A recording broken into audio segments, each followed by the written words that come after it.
नमस्कार दोस्तों, bloody vibes के आज के इस हैरान कर देने वाले बहुत ही ज़्यादा खौफनाक से अनोखे एपिसोड में हम लोग आप लोगों के सामने लेकर आ गए हैं पुणे में घटी हुई एक ऐसी खतरनाक भूतिया घटना की कहानी जिसे सुनकर आप लोग कांप उठेंगे। ये पूरी कहानी जिसके साथ घटी है उसके भांजे ने हमें इंस्टाग्राम पर लिख कर भेजा है, जिसका नाम है प्रवीण। आइए जिया की जुबानी जानते हैं कि प्रवीण के मामा के साथ ऐसा क्या घट गया भाई कि आज ब्लडी वाइब्स का एपिसोड बनने जा रहा है। ये जो घटना घटी थी ना, प्रवीण के मामा जी के साथ 2014 में घटी थी। ये लोग क्या है, बेसिकली उड़ीसा के रहने वाले हैं। उड़ीसा में ये जो प्रवीण है वो अपनी फैमिली के साथ आराम से रह रहा था और मामा जी अपने घर पे आराम से रह रहे थे। लेकिन एक वक्त ऐसा आता है कि उनका ग्रेजुएशन कंप्लीट हो जाता है। उसके बाद वो सोचते हैं कि मुझे जॉब करना चाहिए, तो जॉब करने के लिए कहाँ जाएं। बहुत सारी जगहों को वो डिसाइड करते हैं, सोचते भी हैं, वहाँ से बात भी करते हैं, अप्लाई भी करते हैं। लेकिन उनको एक बड़ी सी कंपनी में जॉब मिलती है पुणे के। जब पुणे के बड़ी सी कंपनी में जॉब मिलती है तो वो बहुत ज़्यादा खुश होते हैं। सोचते हैं कि इतनी बड़ी जगह जाऊंगा, वहाँ पे जॉब करूंगा, लाइफ का एक अलग एक्सपीरियंस होगा, बहुत ज़्यादा मज़ा आएगा। तो सबसे पहले उसके मामा जी का हम नाम रख देते हैं। क्या नाम रखे? सुनील रख देते हैं, ठीक है, क्योंकि उसने बताया नहीं है। तो सुनील जी अपना सामान वामान लेके उड़ीसा से पुणे में शिफ्ट होने के लिए आ जाते हैं। यहाँ पे आते हैं तो 1-2 दिन के लिए जो कंपनी वाले लोग थे उन्होंने प्रोवाइड करवा दिए थे रहने के लिए, क्योंकि उसके बाद उनको खुद का अपना घर रेंट पे लेके रहना था। तो 1-2 दिन तक वो कंपनी के प्रोवाइड किए हुए जगह पे रहते हैं। उसके बाद ढूंढते हैं, लोगों से बात करते हैं, 1-2 लोगों से दोस्ती होती है। तो एक उनका दोस्त बताता है कि इस एरिया में, इस बिल्डिंग में तुमको आराम से घर मिल सकता है और वहाँ पे अच्छे प्राइस भी मिल जाएगा, ज़्यादा महंगा भी नहीं रहेगा। तो वो वहाँ पे जाते हैं, वहाँ पे बात करते हैं ब्रोकर वगैरह से और वहाँ पे एक बिल्डिंग में फ्लैट ले लेते हैं। उसके बाद से उनकी ज़िंदगी एकदम मस्त हो जाती है।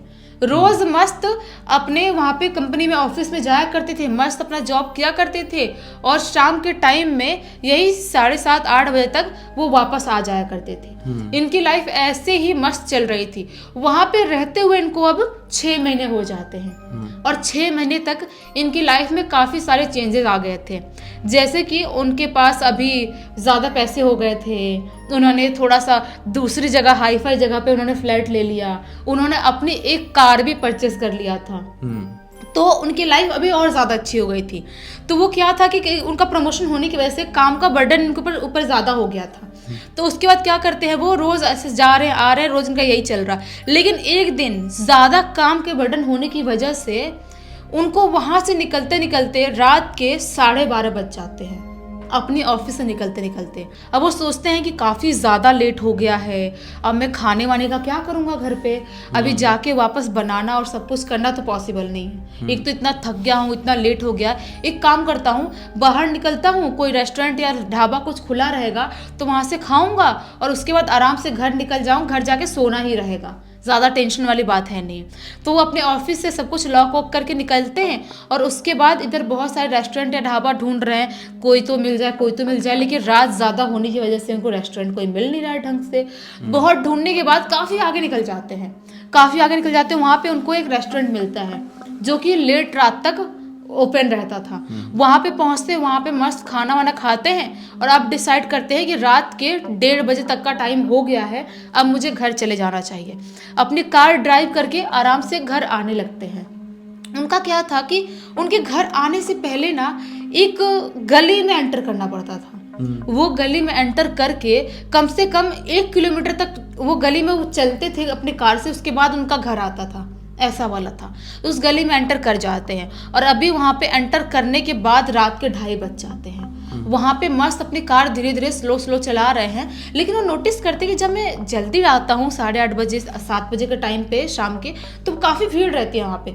लेकिन इतनी रात होने की वजह से ये गली बिल्कुल सुनसान हो गई है और एकदम खौफनाक दिखाई दे रही है। एकदम अलग ही नेगेटिविटी टाइप, एकदम ऐसा लग रहा कोई बंजर जगह पे मैं आ गई, ऐसा कुछ महसूस हो रहा है। उनको पता नहीं कि वो इसमें थोड़ा सा अजीब सा डर लगता है, जबकि सुनील जी ऐसा डरने वालों में से नहीं थे, बिल्कुल भी नहीं डरते थे, किसी भी चीज़ से नहीं डरते थे, क्योंकि उनका रोज़ का ट्रैवलिंग आना जाना था ही। तो वो आराम से चला रहे, कार धीरे ही चला रहे, कोई कुत्ता उत्ता कार के सामने ना आ जाए।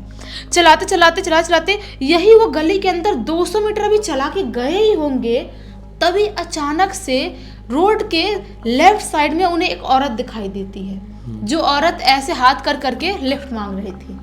वो सोचते हैं मैं यहाँ पे रुकूं या नहीं रुकूं, कुछ समझ में नहीं आ रहा है। वो औरत सोचते कि रुक जाता हूँ, काफ़ी रात का टाइम हो रहा है और बेचारी औरत किसी मुसीबत में होगी, कोई प्रॉब्लम में होगी, तो अगर मैं मदद नहीं करूँगा तो फिर कौन करेगा। मैं यंग लड़का होके मैं मदद नहीं करूँगा तो कौन करेगा। बेचारी कोई प्रॉब्लम होगी, कोई गुंडे उंडे आए छेड़ देंगे तो क्या होगा फिर। तो वो उस लड़की के पास अपनी कार रोक देते हैं, उससे पूछते हैं क्या हुआ, आपको कहीं जाना है क्या। तो वो लड़की पहले तो कुछ नहीं बोलती है, चुपचाप ऐसे मुंह नीचे करके खड़ी हुई, जैसे बहुत सैड है, बहुत सैड है, जैसे उसकी ज़िंदगी में कुछ बहुत बुरा हो गया है। बोलते हैं क्या हो गया, आप कोई परेशानी में हो, आपको कहीं जाना, मैं छोड़ दूँ क्या। वो लड़की बोलती है कि हाँ, अगर आप मुझे थोड़ा आगे तक छोड़ दोगे तो बहुत मेहरबानी होगी। ये बोलते कहाँ तक जाना है आपको आगे तक। वो लड़की बोलती है कि थोड़ा ही आगे जाना है, मैं आपको बता दूंगी कहाँ मुझे उतरना है। तो बोलते काम करो, आप पीछे सीट पे बैठ जाओ। तो वो अपनी कार वहाँ पे रोकते हैं और उसके बाद वो लड़की इनके कार में पीछे वाली सीट पे जाके बैठ जाती है और ये अपना कार वापस से ड्राइव करना स्टार्ट कर देते हैं। ये मस्त कार ड्राइव कर रहे हैं, लड़की पीछे बैठी हुई है।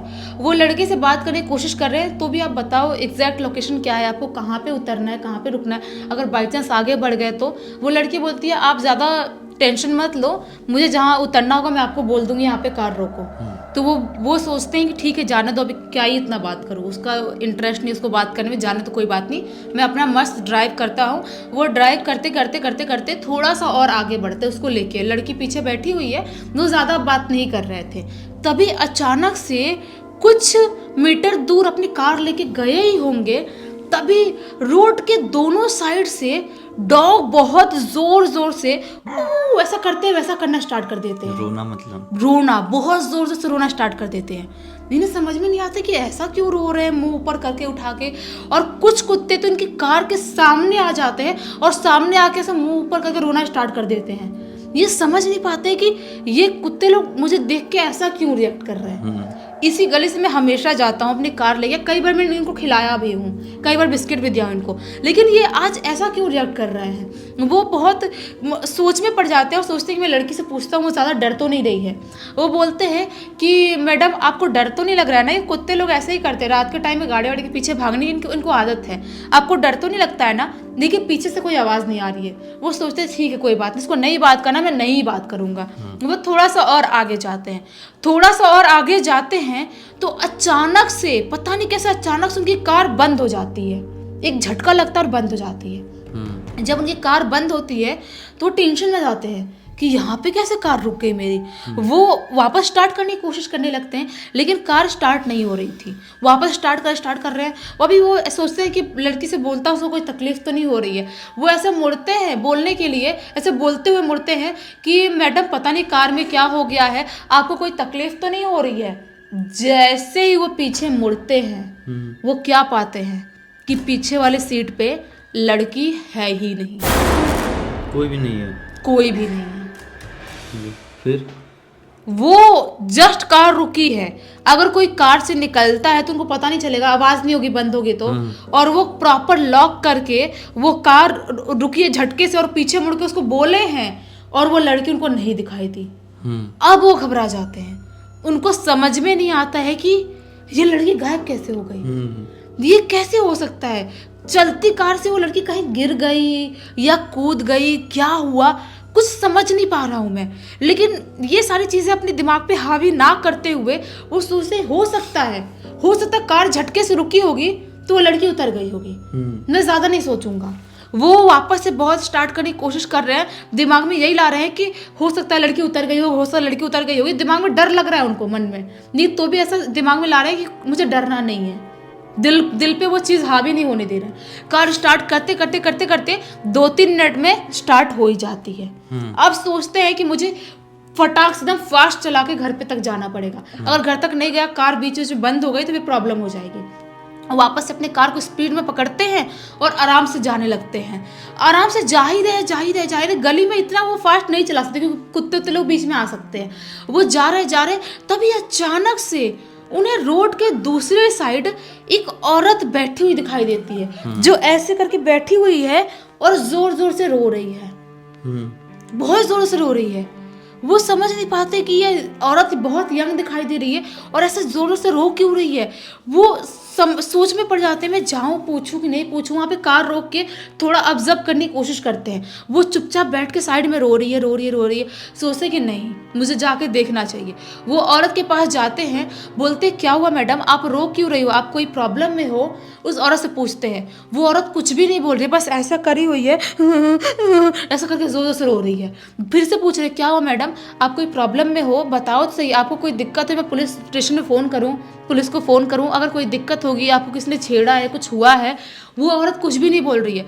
वो जाते हैं और जैसे उसके ऐसे कंधे पे हाथ रखते हैं और जैसे ही वो औरत अपनी शक्ल ऐसे से ऐसे उठाती है, उसे देख के जोर से चीखते हैं। क्यों चीखते हैं? क्योंकि जो थोड़े टाइम पहले पीछे से जिस लड़की को उन्होंने कार में बैठाया था, हूबहू वही लड़की यहाँ पे आके बैठी हुई थी और इतने जोर जोर से रो रही थी। और अभी के टाइम में उसकी शक्ल पूरी तरह से, आधी शक्ल जली हुई थी, पूरी तरह जली हुई थी और अजीब सी दिखाई दे रही थी। वो ये चीखते हैं, जब इनकी चीख की आवाज आती है उधर से, वो भी बहुत जोर से मुंह फाड़ के चीखती है। और जैसे वो मुंह फाड़ती है, ऐसा लगता है इसके मुंह से पता नहीं अजीब से कीड़े टाइप या पता नहीं क्या निकल रहे। बहुत ही ज्यादा भयानक वहां का माहौल हो जाता है। ये बहुत घबरा जाते हैं, इतने ज्यादा घबराते हैं कि ये सोचते हैं कि अगर मैं कार में बैठता हूँ, कार स्टार्ट करता हूँ, तो भाई शायद मैं जिंदा बचूंगा नहीं बचूंगा, मेरे को नहीं पता क्या होगा, मुझे कुछ भी नहीं पता। वो कार को छोड़ते, कार जाए भाड़ में, कोई चुरा के लेके जाए, जो होना है वो हो जाए। वो नॉन स्टॉप भागना स्टार्ट कर देते हैं। नॉन स्टॉप भाग रहे, एकदम स्पीड में भाग रहे कि मुझे कैसे भी करके घर तक पहुंचना है, कुछ भी करके घर तक पहुंचना है। वो भाग रहे, उनको महसूस हो रहा है कि उनके पीछे भी कोई भाग रहा है। उनके पीछे भी किसी कदम की जोर जोर से दौड़ने की आवाज सुनाई देती है और जोर जोर से चीखने की, चिल्लाने की, अजीब सी रोने की मिक्स आवाज उनको सुनाई दे रही है। भागते वो सीधा अपने बिल्डिंग के पास पहुंचते हैं, चिल्लाते हुए, रोते हुए। वहाँ पे बिल्डिंग के नीचे ही लकली वॉचमैन ऐसे करके सीट पे ऐसे सोया हुआ था। अब जो कुर्सी का सीट था उस पर सोया हुआ था। वो उठता है और उठ के बोलता है क्या हुआ सर, क्या हुआ, आप चिल्ला क्यों रहे हो? वो बोलते हैं वॉचमैन को, मुझे कुछ भी नहीं पता, एक काम करो, तुम मुझे अभी के अभी मेरे घर ले चल के छोड़ के आओ। वॉचमैन बोलता है लेकिन सर हुआ क्या, बताओ तो सही आप। बोलते हैं सुनील जी मुझे कुछ भी नहीं पता। वॉचमैन को बोलते हैं कि तुम चलो, अभी चलो, सुबह बता दूंगा जो भी प्रॉब्लम है। वॉचमैन इनको घर पे लेके जाता है। ये घर पे जाते हैं, घर पे जाकर पानी वानी पीते हैं और खुद को रिलैक्स करने की बहुत कोशिश कर रहे होते हैं। मोबाइल में हनुमान चालीसा लगा देते हैं और पूरे घर की लाइट्स ऑन रखते हैं। उनको समझ में नहीं आता है कि मैंने जो एक्सपीरियंस किया ये क्या था, ये क्या था। मैंने जिंदगी में आज तक मैंने कुछ महसूस तक नहीं किया, मैंने कुछ आवाज़ तक नहीं सुना है आज तक, और आज ये मैंने इतना खराब कुछ एक्सपीरियंस कर लिया। वो रात भर जागते हुए पूरी रात निकाल देते हैं। दूसरे दिन उनको बुखार आ गया था, जैसे डर में सबको ही बुखार आ जाता है, उनको बुखार आ गया था, ऑफिस नहीं जाते हैं। उसके बाद उस दिन बुखार तो ऑफिस नहीं जाते, लेकिन उसके बाद से पूरे 15 दिन तक उनकी तबीयत खराब रहती है। 15 दिन तक इतनी ज्यादा तबीयत खराब रहती है कि उनका बेड से उठना मुश्किल हो गया था। वो बेड से नहीं उठ पा रहे थे और रोज उनको सपने में वही औरत दिखाई दे रही है। वही औरत उनके पीछे भाग रही है, जोर से चिल्ला रही है, पता नहीं कुछ ना कुछ एक्टिविटी कर रही है, रोज उनको सपने में दिखाई दे रही है। वो अपने घर वालों को बताते भी थे कि मेरे साथ ये सारी प्रॉब्लम हो गई है, लेकिन घर वालों को लगता है कि हो सकता है डरने की वजह से हुआ होगा, कुछ दिन में ठीक हो जाएगा। लेकिन ये सब कुछ कांड होते होते पूरे 10 दिन बीत जाते हैं। 10 दिन बाद उनकी हालत ऐसी हो गई थी कि वो ना ही अपने बेड से हिल पा रहे थे, ना ही कुछ खा पा रहे थे, ना ही कुछ पी पा रहे थे। और उस टाइम पे वो अपने फ्लैट में अकेले रहा करते थे। उनकी हालत इतनी खराब हो जाती है और वो उनका फ़ोन जो था वो दूर कहीं चार्ज में लगा कर रखे थे और उनकी हिम्मत भी नहीं थी कि मैं जाऊँ टेबल से फ़ोन उठाऊँ, अपने घर पे किसी को फ़ोन करके घर वालों को बुलाऊँ। घर वालों टेंशन में फोन कर रहे हैं, फोन उठाने तक के लिए वो उठ नहीं पा रहे अपने बेड से। रोज घर वाले फोन कर रहे हैं। घर वालों को जब ऐसा 3-4 दिन हो गया कि अपना फोन नहीं उठा रहे, घर वालों को एड्रेस तो पता था।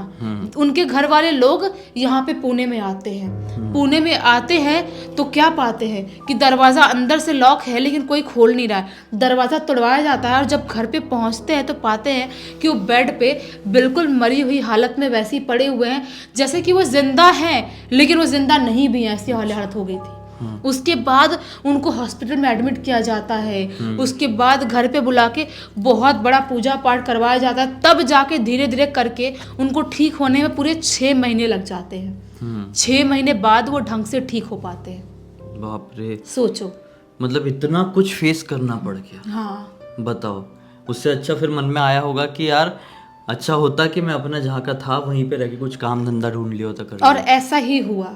वहाँ पे वो कुछ टाइम तक अपना जॉब किए उस ऑफिस में, उसके बाद उन्होंने ट्रांसफर लेके अपने शहर की तरफ ही कहीं पे, भले छोटे पोस्ट में गए लेकिन वहाँ पे चले गए। अच्छा किए भाई। ऐसी सिचुएशन में तो फिर घर ही याद आता है, और घर ही सबसे अच्छा होता है।